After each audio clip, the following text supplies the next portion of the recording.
Story, Truth and Mystery with your host, Dr. Douglas James Cottrell. We are journeying together through the deeper meanings behind today's world events, ancient wisdom, and the quiet whispers of the divine. We're going to reflect, remember, and reconnect. If this is your first time with us, welcome to the family. Make sure to follow us and ring that bell, check those checks, and click on that link to subscribe wherever you're watching and listening from wherever you are in the world. This show isn't just a broadcast. It's a broadcast with intention, with spirit, and with love. Now, here is Douglas. Good evening, everyone. It's great to be with you here. Welcome to the Soul Report Live. I'm your host, and tonight I'm joined with my co-producer, Oz, Jack Balick, who's behind the curtain just now. Together, we're inviting you into a conversation that touches the very core of who we are, not just as citizens of nations, but as citizens of the earth, as souls in embodiment. Tonight's show is titled A World Worth Saving, because despite what you've seen on the news, despite the wars, the weather, the warnings, and the worries, this world is still worth saving. All around us, the planet is speaking, not in whispers. Volcanoes are erupting with unprecedented frequency. Storms are stronger, more sudden, and less predictable. Whales and sharks are washing up near the shorelines, almost as if they're trying to flee something deeper, something we cannot see. Earthquakes and tsunamis are shaking our foundations, literally and metaphorically. Now, you could say this is all just part of natural climate cycles, but what if, just what if, the Earth is responding to the spiritual climate just as much as the physical one? What if Earth, this ancient sacred being we live on, is reflecting the pain, the anger, and division humanity has yet to heal? Think about it. When we are divided, the land splits. When we burn with rage, the forests ignite. When we flood others with injustice, the waters rise. This is not punishment. This is reflection. We're not above nature. We're not beside it. We are within it, and it is within us. Many traditions, from ancient mythologies to modern spiritual thinkers, suggest that Earth and humanity have gone through dramatic shifts before. One of the most intriguing voices on this subject in the 20th century was the late, great Edgar Cayce, fondly known as the Sleeping Prophet. Cayce and the patterns of earth changes found many spiritual thinkers wondering about this idea, and that our planet's history includes cycles of great upheaval, times when humanity and the earth itself are dramatically reshaped. One of the most well-known voices in the 20th century on this topic was Edgar Cayce. Cayce gave thousands of what he called deep trance-induced readings. Quantum meditation is what I call it. Hypnosis, of others have said it, self-hypnosis. However, this method touched on everything from human consciousness to the future of civilization. Among the themes his material has been associated with, especially in New Age and earth-changing discussions, are the notions of major planetary transformations involving seismic activity, volcanic upheavals, ocean shifts, and cultural resets. Some interpreters of Cayce's remarkable readings link these to ancient episodes like the flood in Noah's time, a story echoed across cultures around the world and represents a deep understanding of these changes in the past.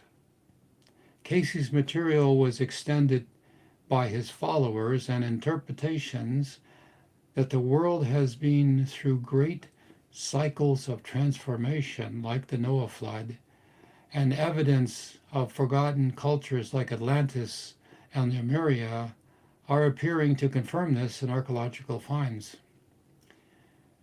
The mysteries that Earth changes are part of a larger evolutionary process are tied to human behavior, and consciousness is coming forth. Importantly, in Casey's framework, these potential upheavals were not fixed destinations, but warnings intended to awaken humanity to change its course so that catastrophic outcomes could be averted or transformed by the collective consciousness, the human psyche, if you will, and moral behavior. Casey's material is extensive and interpreted in many ways. Mainstream science does not treat his earth-changing visions as literal predictions. His consultations or readings are often framed as a conditional warning that hinges on human free will. Casey did not set specific fixed calendar dates that can be confirmed today. Most of his earth-changing readings involve conditional phrasing, meaning outcomes depend on behavior and spiritual evolution rather than strict destiny. Across cultures and time, stories like Noah narrative arrive as a symbolic of great transformation and moral awakening, showing that Earth and humanity do experience cycles of destruction and renewal in mythic memory. Hey, my friends, do you believe we are living in a time of prophecy? Why or why not? Let us know in the chat or send us a quick email to thesoulreportlive@gmail.com. What is your greatest fear and hope? Where is the world going from your perspective? Have you had a dream or premonition that felt prophetic? We'd like you to share it with us. Across centuries, two names echo through the halls of prophecy. Edgar Cayce, the 20th century American mystic, and Michael D. Nostrom, the 16th century French physician and seer known to us as Nostradamus.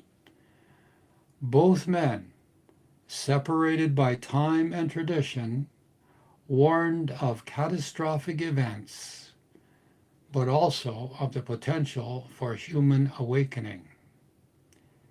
Cayce often described earth changes and as eruptions, earthquakes, and coastal submersions, not as punishments, but as consequences of spiritual imbalances in humanity.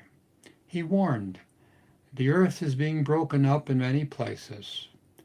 The early portion will see the change in the physical appearance of the west coast of America. There will be upheavals in the Arctic and Antarctic.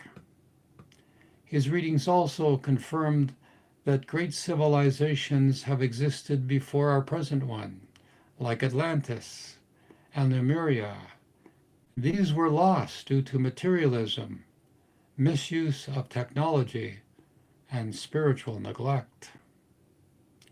Nostradamus wrote in his cryptic quatrains filled with symbolism and double meanings. He described wars, famines, and cosmic disturbances. One of the most famous quatrains speaks of the great star, quote here, the great star will burn for 7 days. The cloud will make 2 suns appear. The great mastiff will howl all night. When the great pontiff changes his abode. This is Century 2, Quatrain 41. Many people have interpreted this as a celestial event, possibly an asteroid along with a massive spiritual or political transition hitting the Earth. While Casey named specific changes in geography, Nostradamus offered metaphorically warnings pointing to times of great upheaval, confusion, and ultimately rebirth. Both of these prophets foresaw immense global disruption, but more importantly, they each emphasized human choice and consciousness. Casey believed our free will could change the course of prophecy. Nostradamus hinted that outcomes were not fixed and that the seer was simply describing possibilities. Do you believe in fate and destiny? Do you believe that the future, although it is sometimes seen in visions and prophecy and dreams, that it's changeable because it's in the future? Or is it such that it's fixed? Let us know. Put your comments in the chat, or please send an email to thesoulreportlive@gmail.com, and Oz will ask your question, or you can make your comment right here live on our show. This show is being broadcast worldwide, so you might be able to inspire others with your observation, your comment, your vision, or your dream. We'd love to hear from you. We're all part of this same family, so please consider sending in your remark or your question tonight. We'll try to answer it in a most informed way.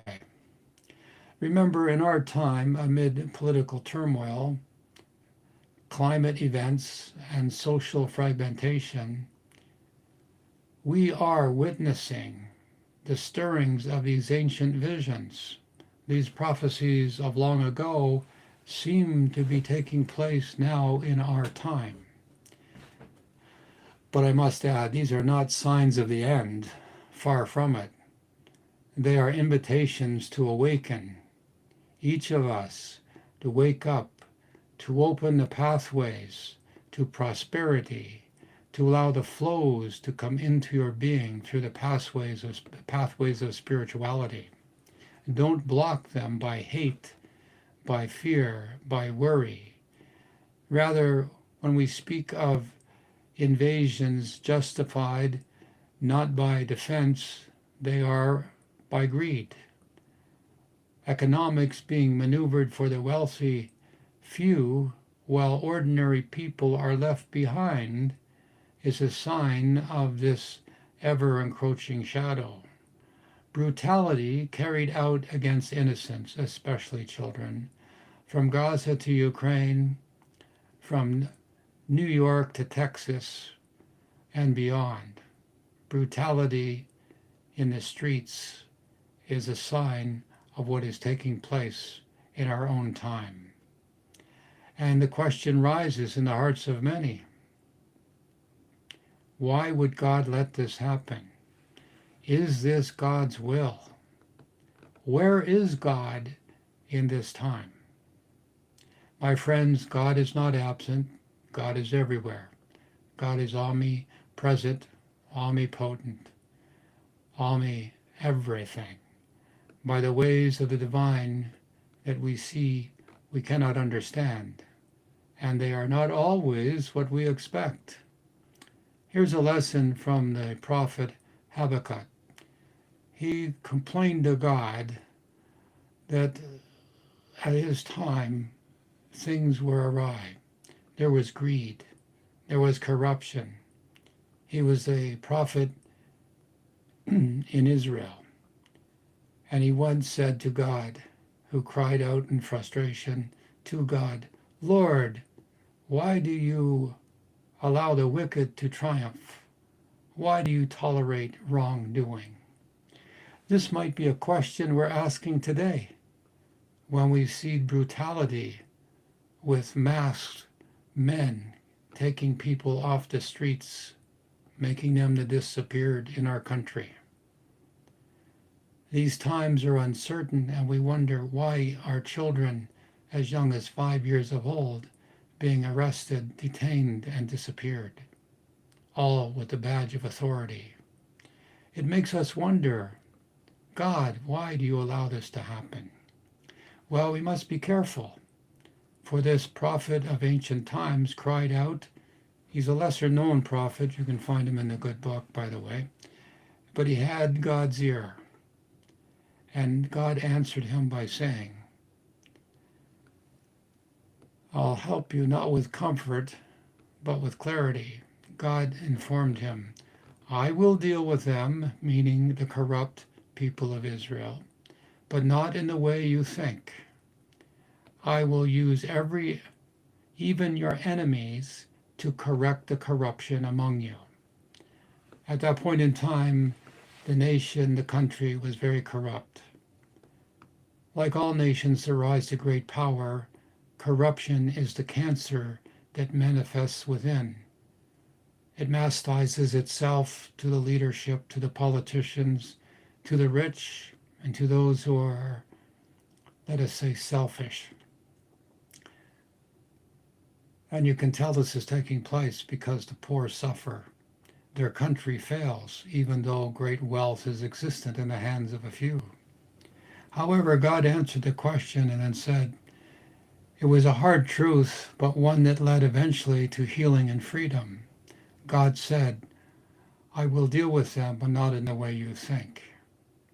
What he meant was, and what he did, when I refer to he, I should say God Almighty, he allowed the Babylonians, the enemies of the Israelites, to conquer them, to enslave them, to take away their civilization. Wow, what an answer. God help the country. God stop the corruption. All right, I'll do it in my way. Guaranteed this is going to work. And he allows the invaders, the enemies, to come into the country, and basically the corruption disappears, as does the country. Could it be that chaos and the threat of global war is the end that stops the corruption in our time? Is it that the shaking and the quaking of the earth are warnings that the earth is going to rebel, and this will cause great wrath to come across our country? Right now, there is great injustice in our country. And right now, almost from coast to coast, there is a great deep freeze taking place, causing havoc and stopping those who are promoting injustice and brutality against the innocent. Kind of a hint there, my friends. I'm not asking you to say this is a rule, but it is more like a rule of thumb that's becoming evident. Think about it when you see great upheavals in the country, great injustice and corruption. Notice there's a forest fire that gets out of control. Notice there's a tsunami that hits the shores. Notice that there's a monumental deep freeze storm that goes from one south end of the country to the north end of the country. Just saying, something to be aware of. So here we are, my friends, as we stand on what feels like the brink. How do we act in a time like this? How do we keep our spirits intact when the world around us is breaking apart? What do you think? Email thesoulreportlive@gmail.com, or put your comment or question in the chat, and Oz will join me right after we come back from a short break, and we'll take some of your questions. We act with the soul, you know. We respond not with fear, but with faith. We choose kindness over cruelty, clarity over confusion, unity over tribalism. We return to be the sacred. We speak truth with courage. We remember that the world is not beyond saving. It's crying out to be saved. Let that be your pathway. We'll be right back after this short message. Are you searching for clarity, wisdom, and a deeper understanding of the spiritual world around you? Meet Douglas James Cottrell, PhD, a visionary author and teacher who's helped countless people transform their lives. His books are a gateway to profound insights, offering guidance, inspiration, and the tools you need to unlock your full potential. From unlocking your intuition to discovering spiritual truths, Douglas's books are your trusted companions on the path to personal growth. Don't wait. Start your journey today. Visit his website douglasjamescottrell.com to explore and purchase his life-changing work. Your next breakthrough is just a page away. Welcome back, my friends, and let me ask you once again, before we move into the rest of the show, what signs have you seen in nature that make you feel like the earth is speaking to you? Do you believe natural disasters reflect spiritual imbalance? What's one small thing you've done lately that brought peace into your corner of the world? And again, do you feel we're living in a time the ancients warned us about? Sort of seems like it. Are we living in the time of the four horsemen and the apocalypse? How can we, individually or collectively, interpret this spiral of destruction? Email us at thesoulreportlive@gmail.com or make a comment in the chat and we'll address it right here. Jack's watching for your responses and will respond throughout the show. Let's take a moment together, not in fear, but in presence. Okay. Oz, do we have a question or two from our amazing, wonderful audience? Hi there, Douglas. Yeah, we do. We have one. Basically, from This Too Shall Pass, the question is, getting breaking news daily is stressful. Maybe better to highlight news, get weekly news highlights only, except if it's local and weather reports, then it's useful to know what is happening nearby. How do you think people should treat this news that comes in? Click. I can't tell you to turn off your sets. Don't get on those websites that make you upset. Don't get involved with social media. 1 minute and that's it. If you limit your time on these inputs of information, because this too shall pass is an excellent observer and appreciate the questions tonight and at other nights. It's sitting there and allowing yourself to become move beyond becoming the observer into feeling the emotions start to rise inside of you. Now you're being caught up in the event.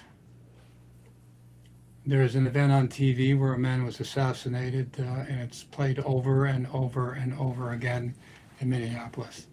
And the point being is that once is enough, but you can't help wanting to understand and see the truth. So having the discipline, this is the key, hard to do, easy to say, is to, if you see this story, or if there's something that you feel inside, you're starting to become angry, headachy, nausea, you're picking up on the emotions of that event. You're not just intellectually hearing it, observing it, and becoming an informed opinion, or at least becoming informed of some event. You're actually getting drawn into it. And therein lies the answer. Not to be triggered. You're not there. It's arm's length away from you. So if you can observe something, you observe it, and you maybe do something about it. Maybe you're informed. Maybe it involves where you are in the world, like the weather. About atrocities, especially where children are involved, they tend to bother me. I have to remind myself my compassion and my love for those little children being arrested or incarcerated, 5 years of age or whatnot, unjustly. This is God's will. And I don't mean that God is making this to happen to children. I'm meaning this is the solution that is going to evolve out of this terrible, terrible time. These children are paying a sacrifice. I'm not sure if I pronounced this, was Habakkuk, the prophet, complained to God. There was so much corruption and terrible times. He asked God, what's he going to do with it? And God came back and said, I'm going to send your enemies to destroy you. That's the solution. Now, being involved, and certainly if I was him, I would have been quite upset at God's response. But over time, that's exactly what happened. The corruption ended, and the nation of Israel became a power in the world. And it still lasts to this day. So the question is, what do you do with these things? Change the channel. If you've seen this story, don't allow it to trigger your emotions. Be informed with what you want to know about. It's important to you, what's happening around you.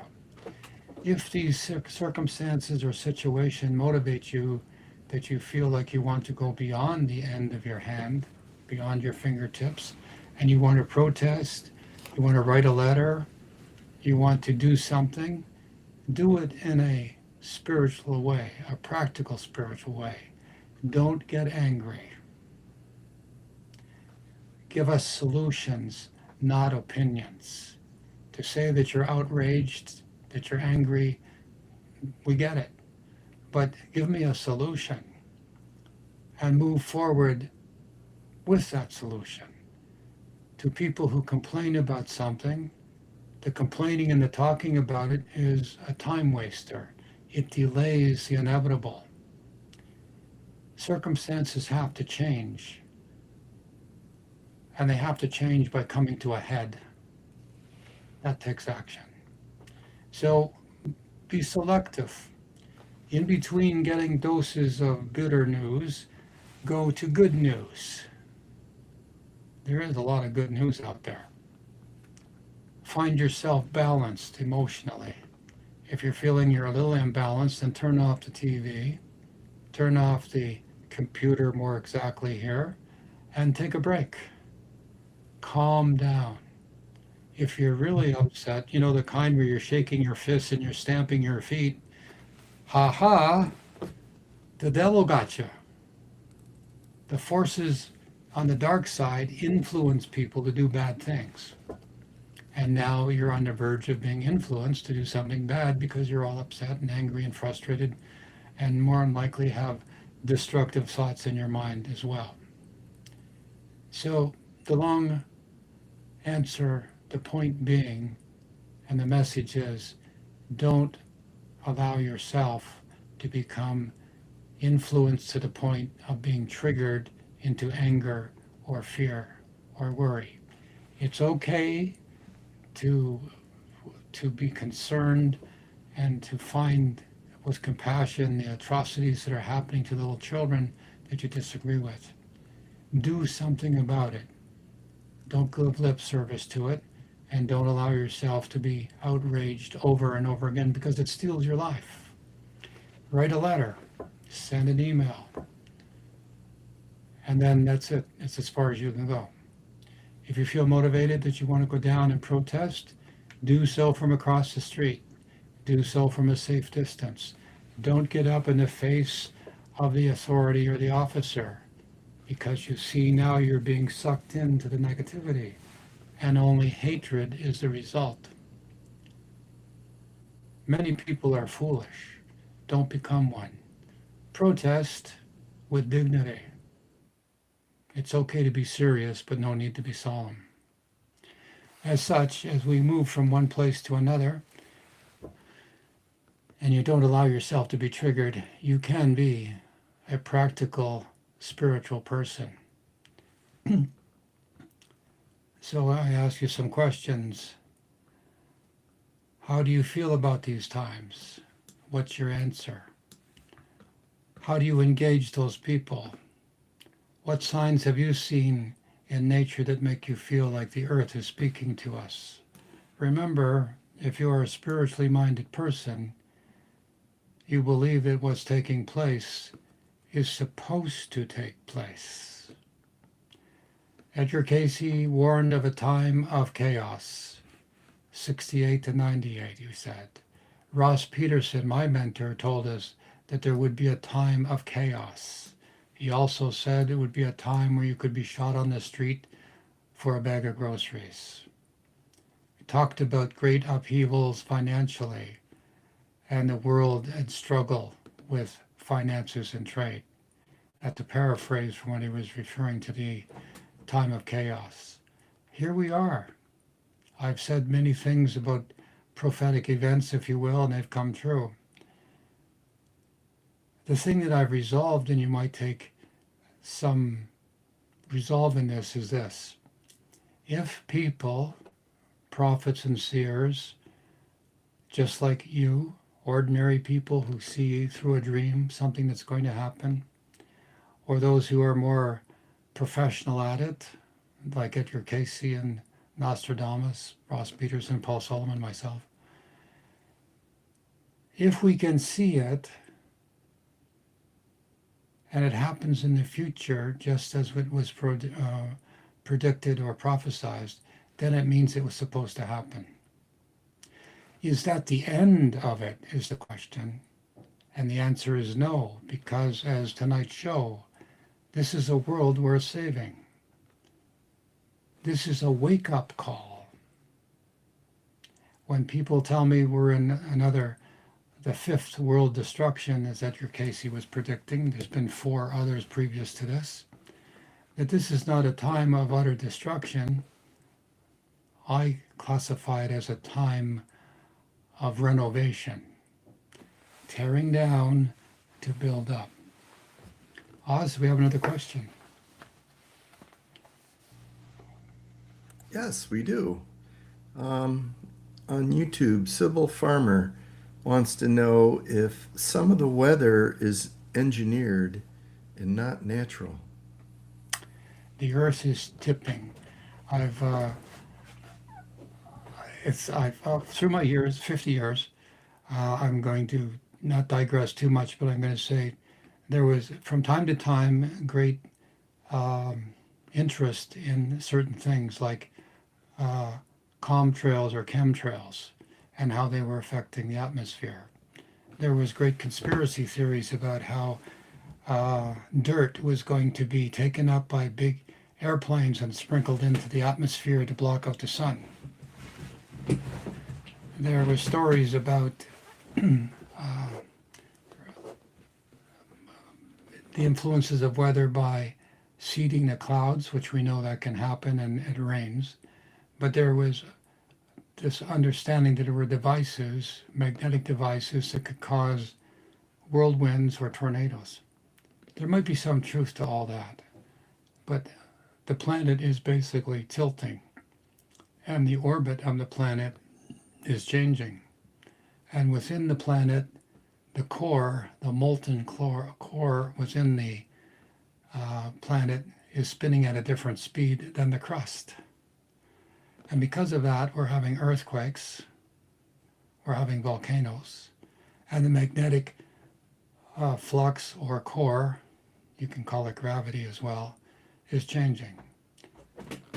Electricity, magnetism, and gravity are the forces that can cause vortexes. You can see it on the TikTok shows where people are using copper wire wrapped around magnets and electricity appears to light up a light bulb. That's what's happening, the wiring inside the planet. I don't think the planet is submissive enough to any science or machinery that we have that could change the weather. Certainly anything that's put in the clouds dissipates. It cannot stay up high. It's heavier than air. Water and snow are evidence of that. Anything vapor is heavier. Anything heavier than vapor will fall to the earth. So from all my experience and all the people I've spoken to, many serious people who have studied this, have not been able to come to a conclusive effect that the weather can be changed. There can be microcosms of influences through machinery, radiation, and diverting by reflection the sun's rays, etc., as has been in the past. But my opinion at this point is it's still open. I haven't any evidence that it's being done on purpose. I think it's coming from the core of the earth. It's also why the whales and the sharks are coming up to the shores. I announced on the show I had a vision of that recently, where the beluga whales or the killer whales were among the sharks and they were coming up, trying almost to get out of the water. Why? Biblical prophecy talks about the fishes in the sea will die. All of them. Why? Because the poisons, the sulfur coming up from the middle of the earth perhaps are going to kill them. Perhaps all the oil reservoirs that are just beneath the surface are going to open up and turn the oceans black, as has been predicted in biblical prophecy. Maybe that's what's going to affect the killing of the fishes, or why the fishes, large and small, are now trying to get out of the water, come into fresh water. Sharks are now appearing in all sorts of rivers and streams, fresh water. Why? Why aren't they staying in the ocean? Okay, I don't mean to answer that question with a question, but I don't think that the weather is being changed on any massive scale like it is, other than by the Earth tilting, the orbit of the planet changing, and the friction of the Earth's core underneath the crust is having some dynamic effect. Oz? Yeah, Douglas, it looks like there's some companies out there trying to do things. There's one called Reflect Orbital, which is going to launch 4,000 satellites, each one with a 60-foot mirror that they would use to redirect sunlight. Well, first of all, number one, when you hear stories like that, go on some website that shows you all the space junk or garbage and satellites that's up there above us. It's so crowded up there, I don't know how we even have the space shuttle or space station up there without bumping into things. The idea that so many satellites are being put up there with that purpose, who's doing this? Who's financing it? Would be my first questions. But my instinct is that it's so crowded up there, there's not much room for more satellites. And then it'd have to, of course, beam through all the other satellites that are there. Mr. Tesla and a whole bunch of other communicating satellites are being put up there, hundreds at a time. I think we'll be able to walk from one satellite to another in the very near future. I don't know about this. I heard something of it a little while ago, but I don't think it's physically feasible that they could do this. Just they'd have to be at a low altitude to do this, and of course all the communicating satellites are there. So those big guys with those communication satellites aren't going to let any interference upstart change that for them. Yeah. There's another company called Make Sunsets that is focused on releasing reflective aerosols into the stratosphere to cool the Earth. Well, you know, when you get up in the stratosphere, because I'm a pilot, you know what the temperature is out there? Minus 50 degrees Celsius. And you're going to put stuff up there to make it cooler? No. And again, aerosol, lighter than vapor, what's going to happen? You know, this thing called the jet stream is called the jet stream because it moves so fast and so powerful. It goes around the planet, dipping in the northern hemisphere, and it does the same in the southern hemisphere. You reason it out. You can't put anything into moving air, moving at such speeds. It won't be stationary. It'll just be blown away. So I'm watching these. By the way, I'm not making this stuff up. I'm watching these things in my head as I'm talking to everybody.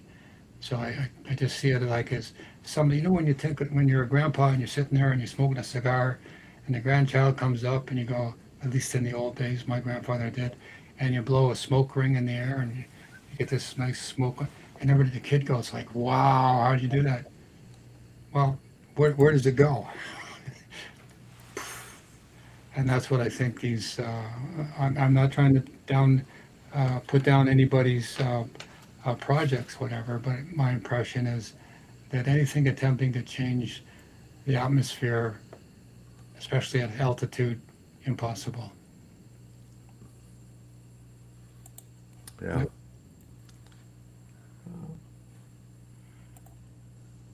see this scene behind me, everybody? This is what the universe looks like.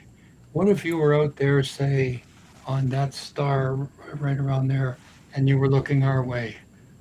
You wouldn't even be able to see us. That's how small and tiny we are. Think of the vastness of the universe and the power that's going on out there. Just to give you a moment there, Jack, coming up with another question. Yeah, thank you.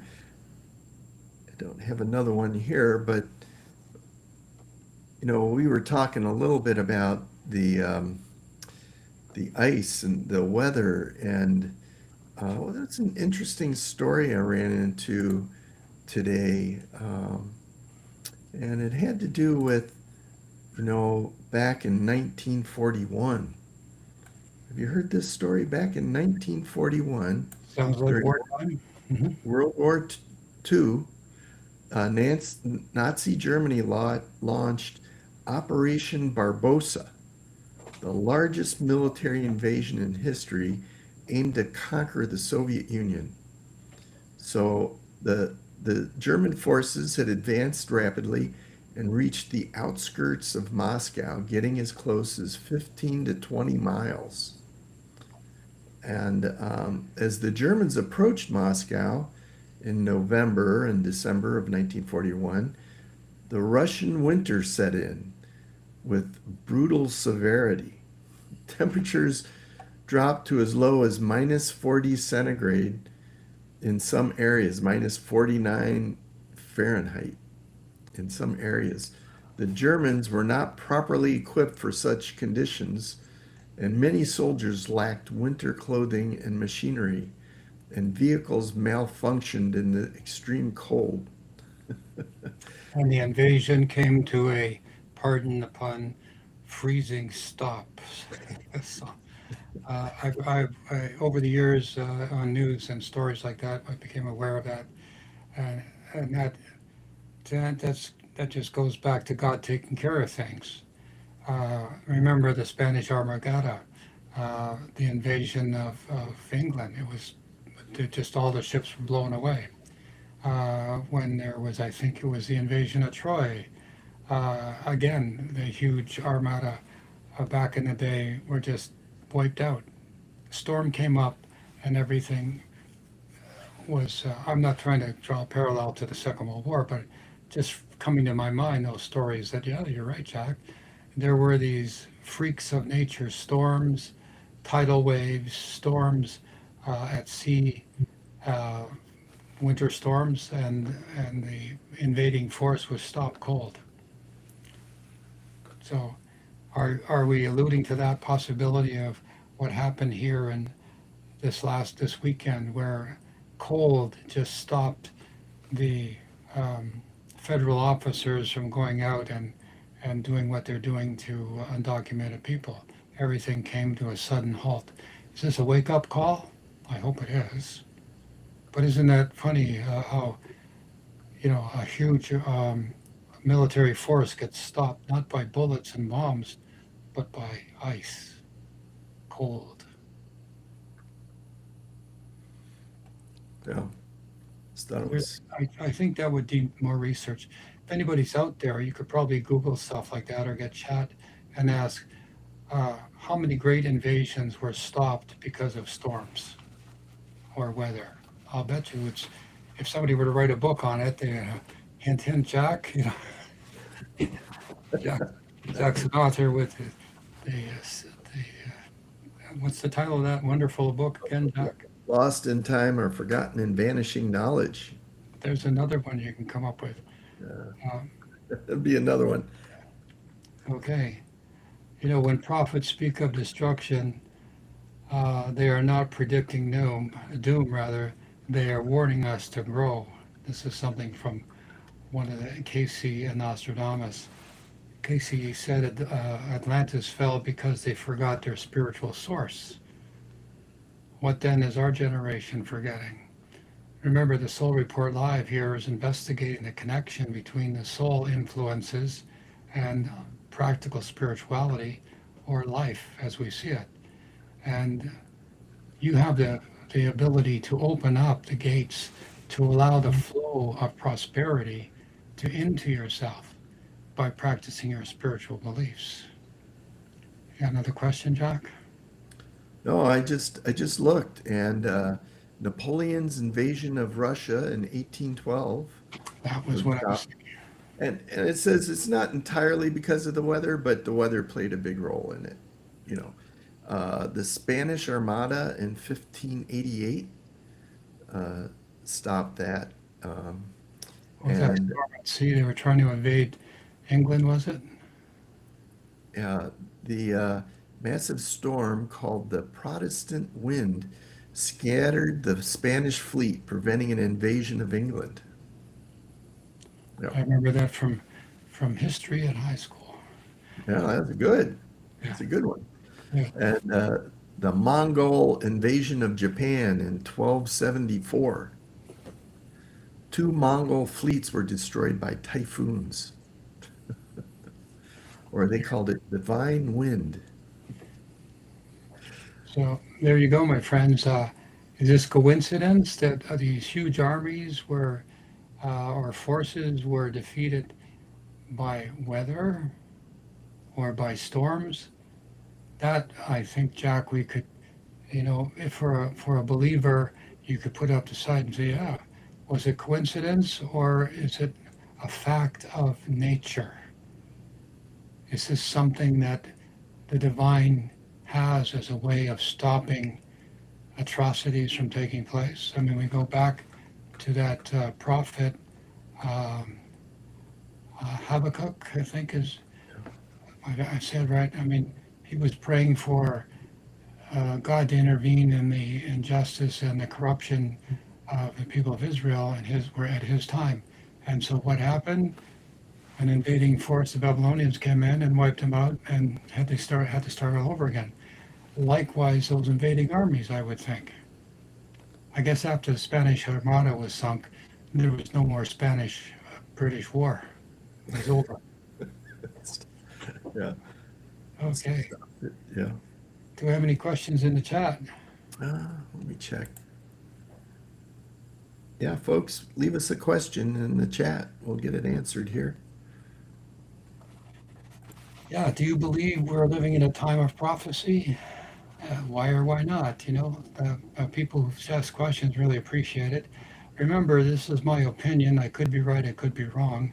I'm drawing on my experiences, which sometimes are a little rusty, as we just talked about the armies that I mentioned, the destruction of seas. But what do you have to say, my friends? Have you had a dream or if you had a vision of something happening? You know, do you believe that the earth does have a consciousness of its own? Is it reacting to how we treat each other? And of course, how we treat the planet? Let me know. We have a few minutes left in the show. Let's take a short break. We'll be right back after this with more on the Soul Report Live.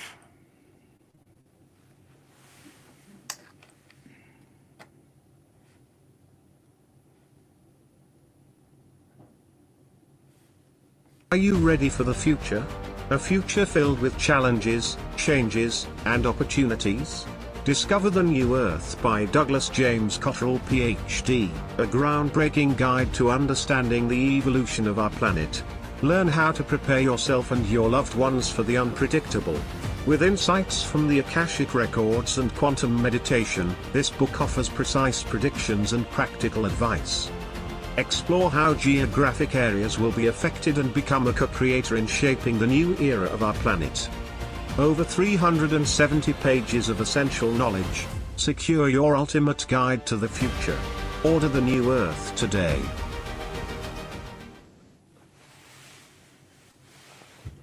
And we're back. This is Douglas James Cottrell. You're listening to the Soul Report live broadcast here in January, January 26, 2026. There's a combination of any numerologists out there. What's the significance of 0126 2026? Let's see. I don't know. That's a 1 and 6 is 7, and 2 and 6 is 8. Is that 15, or is that a 4-year, 4-day?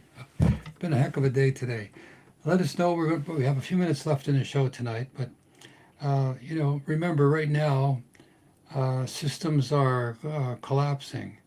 Corruption is being exposed, and nature is demanding attention. Don't be afraid. Why not? Because as a believer, as someone who's seeking practical spirituality, you will be given a dream that will show you the future. You will be given a vision of what to do. You will have a feeling that something is going to happen, and you'll know what to do.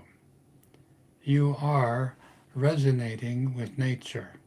By your very intention to find out about your spiritual self, you are awakening the spiritual forces within you, and you are allowing yourself to communicate with the soul within. It doesn't matter what your religious point of view is. There is only one God Almighty.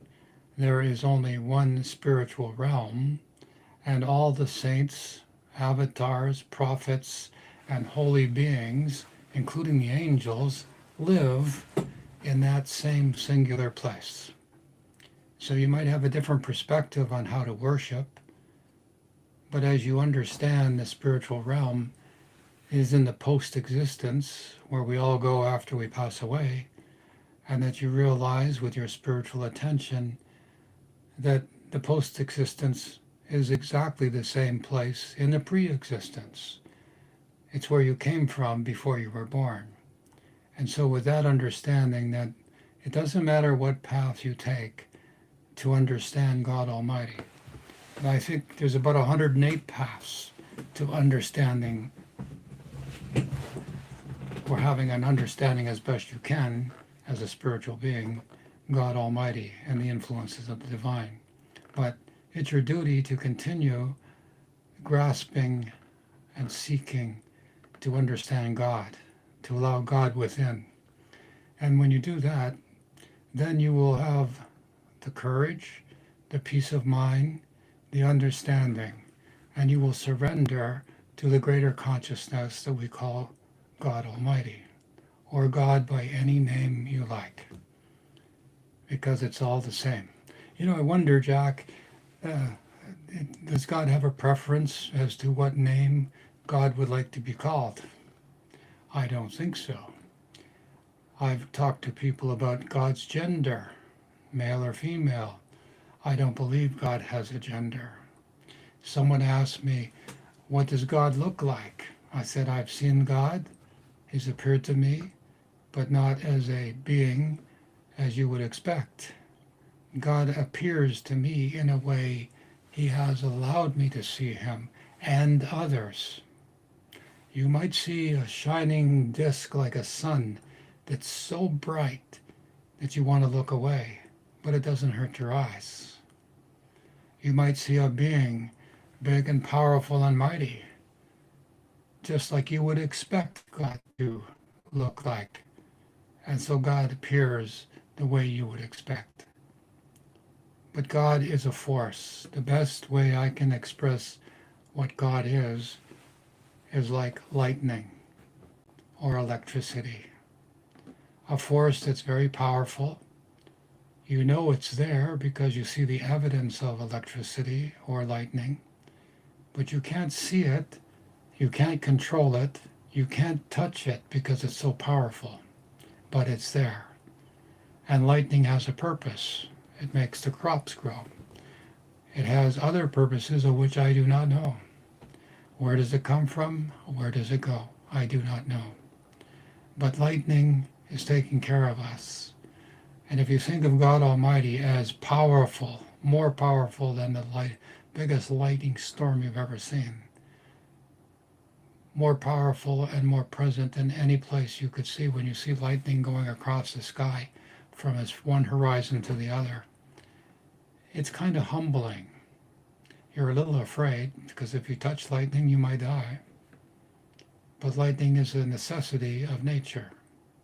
It is an expression of God, as is music, as is thought. So don't be afraid. The ancient prophecies spoke about this time. The biblical prophecy of the four horsemen: conquest, one horse; war, the second or red horse; famine, the black horse; and death. All of these four horsemen represent consciousness, but they were never meant to be an end. They were warnings, signals, cosmic flags: the pale, the red, the gray, and the black. They were all forces of consciousness, but they're not the final word. As we come to the end of tonight's show, we want to leave you with this thought. The world is not ending. It is being rearranged. This is how God works. As we've seen from the great prophet we spoke of earlier, to other times when other prophets have appeared, the world changes. It changes by the attitudes, opinions of the people involved. Whenever the prophets come into the world, they start small, with their families, with their friends, and then in time, their demonstration of their connectivity with God Almighty shows others around them that person, that man we used to know, that woman who was our friend, is now connected to God Almighty by what they say and what they do. They have frailties, as we all do, but they are sort of divinely guided to be an example, to be able to predict the future, but more importantly, to show you that in our time as well as their time, it was a resurrection that was taking place after a renovation period, and that resurrection was the force of God within each and every one of you. Hope is when a parent teaches peace to a child. Hope is when a stranger helps another one without asking why. Hope is when you pray, you mean it. Hope is when you hold the light for just one more day. And so I leave you with this, my friends. When the world shakes, don't fall, rise. When the sky darkens, don't hide, shine. Be calm, be the clarity, be the soul in the storm. Because this world, chaotic as it seems, is still a world worth saving. I'm your host, Dr. Douglas James Cottrell. My co-producer, Oz, Jack Balick, is here tonight. We're happy to have been with you tonight, and thank you for allowing us to come into your living room wherever you might be in the world. We'll see you next time when we have another amazing guest. Dr. Noah will soon be here, and we're going to talk about how the advantages that you can receive from a man so talented as Dr. Noah, and talk about his many books. We'll see you then. Stay curious, stay kind, be awake. Until then, God bless and good luck.